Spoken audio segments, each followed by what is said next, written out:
Bertualang bagi saya tak selamanya hanya menikmati alam saja. Terkadang ada rasa penasaran yang akhirnya membawa saya ke satu daerah untuk ikut berinteraksi langsung dalam kegiatan masyarakat. Lihat nih, udah ramai banget bapak-bapak di sini. Kita lagi atur strategi dan juga lagi naruh jaring di tempat yang benar karena kita mau panen bandeng hari ini. Desa Juwana yang terletak di perbatasan kota Rembang dan Kudus dikenal sebagai salah satu wilayah sentra penghasil ikan bandeng di tambak air asin. Tak hanya itu, komoditi bandeng dari wilayah ini juga tergolong unggulan karena rasa daging ikan dari tambak air asin yang lebih gurih dibandingkan dengan bandeng yang hidup di tambak air tawar. Namun rupanya untuk memanen bandeng bukan cerita mudah. Selain tantangan untuk bisa membentangkan jaring sepanjang hampir 20 meter, jeratan lumpur juga menyulitkan kami untuk bergerak di areal tambak. Harus pakai helm ya Pak? Karena bahaya. Harus pakai helm. Soalnya nanti ikannya bakal loncat-loncat. Jadi supaya nggak kena mata, harus ada perlindungan ini. Wah, sekilas apa ya nanti? Saya penasaran banget nih. Tuh lihat, ikannya udah mulai lompat-lompat tuh. Ini belum seberapa, nanti lebih ramai lagi. Ikan yang dikenal dengan nama latin Canos canos ini memiliki kebiasaan melompat ketika berhasil ditangkap, baik dengan cara dipancing ataupun dijaring. Dia berhenti karena capek, Pak. Biasanya bandeng akan berenang secara bergerombol, sehingga sangat mudah untuk mendeteksi keberadaan ikan ini. Sekarang kita lagi proses nungguin apa? Nungguin ikannya pup, biar perutnya bersih. Karena nanti ketika di pasar yang laku dijual itu ikan yang perutnya sudah bersih. Biasanya yang masih kotor, orang-orang nggak mau beli. Ini Bapak lagi ngapain ya Pak, ikutan jongkok? Nggak ikutan pup juga ya Pak ya? Nggak, lagi nungguin ikan juga sebagai saya.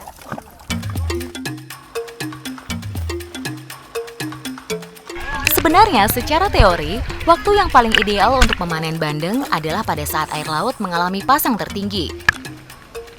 Pada saat itu, bandeng yang lahir di laut secara naluriah akan berbondong-bondong berkumpul di depan pintu air. Mereka memenuhi panggilan alam untuk kawin dan bertelur.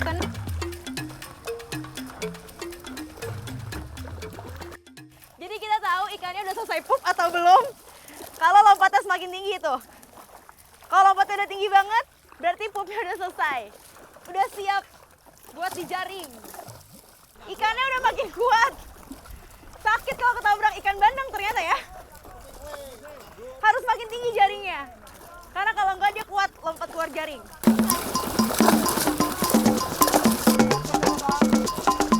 Perlahan namun pasti, jaring semakin rapat dan mengepung kawanan bandeng. Lompatan dan hantaman ikan menjadi hal yang paling saya rasakan hari ini. Meskipun terlihat seru, namun energi yang terkuras benar-benar luar biasa.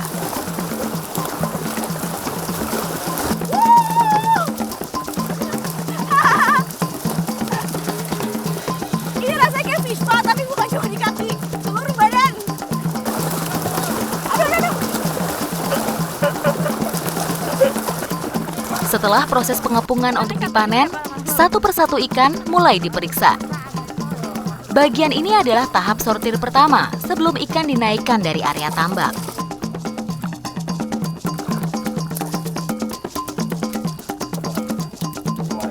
Nih, ini pertanda ikannya belum bagus. Lihat tuh, masih ada kotorannya keluar. Jadi harus dilempar lagi ya Pak? Harus dilempar lagi, dibiarinin lagi. Ya, pergilah ikan, gak apa-apa.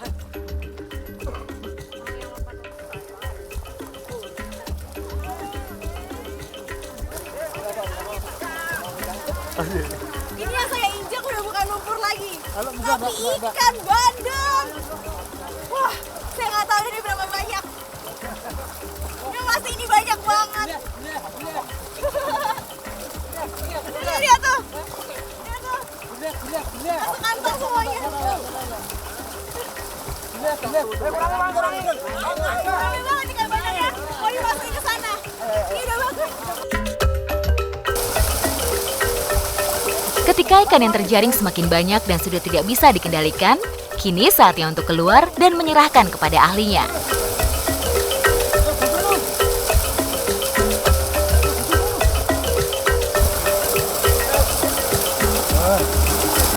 Ini bukan lagi hujan ya, tapi emang suara kayak hujan. Padahal bandeng lagi ngamuk dalam kantong. Lihat tuh, tadi kata bapaknya ada lebih dari 2.500 ikan dalam kantong ini. Rame banget.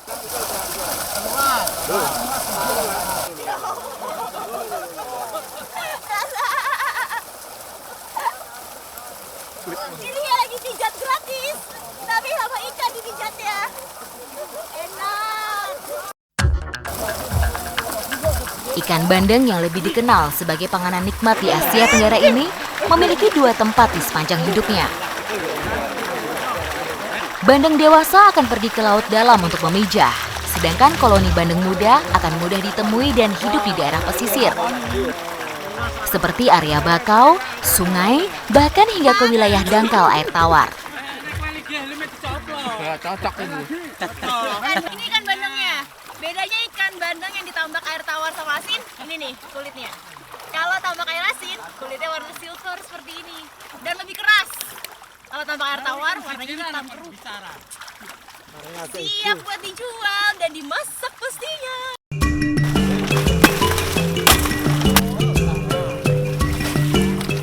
Sifat bandeng yang adaptif dan mudah menyesuaikan diri membuat bandeng tak sulit dikembangkan, baik di air tawar maupun air asin. Namun kondisi tambak dengan habitat aslinya tetap diperlukan, guna mendapatkan hasil ikan yang berkualitas saat dipanen.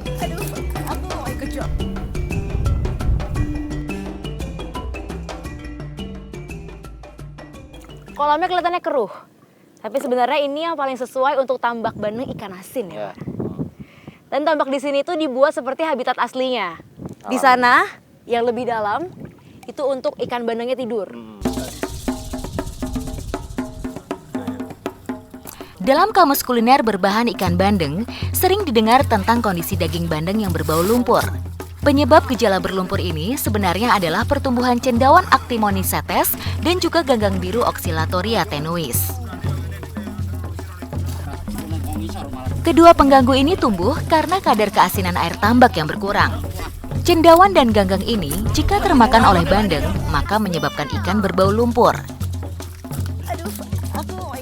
Faktanya, ikan bandeng kaya akan protein dan kandungan omega 3, sehingga tak kalah bersaing dengan ikan salmon yang masih harus diimpor. Hasil tambak bandeng hari ini banyak sekali. Ini padahal cuma dalam waktu setengah jam dan baru setengah kolam hasilnya udah kayak gini. Sekarang lagi dipisahin, yang besar sendiri, yang kecil sendiri. Dengan hasil sebanyak ini, berarti sistem tambaknya berhasil.